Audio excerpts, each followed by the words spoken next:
Selam arkadaşlar, kanalımıza hoş geldiniz. Bugün Hande Erçel'in dünya çapındaki popülerliğinden bahsedeceğim. 2020 yılında yayınlanan Sen Çal Kapımı dizisi Hande Erçel'in kariyerini yeni bir zirveye oldu.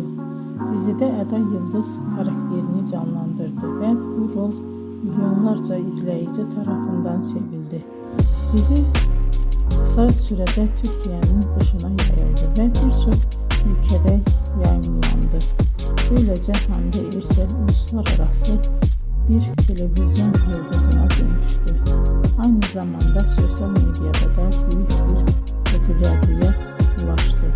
Instagram'da milyonlarca takipçisi bulunuyor ve dünyanın en çok takip edilen Türk oyuncularından biri olarak biliniyor. Bugün Hande Erçel yalnızca dizilerde değil, moda ve reklam dünyasında da sık sık karşımıza çıkıyor. İzlediğiniz için teşekkür ederim. Bir sonraki videoda görüşmek üzere. Hoşça kalın.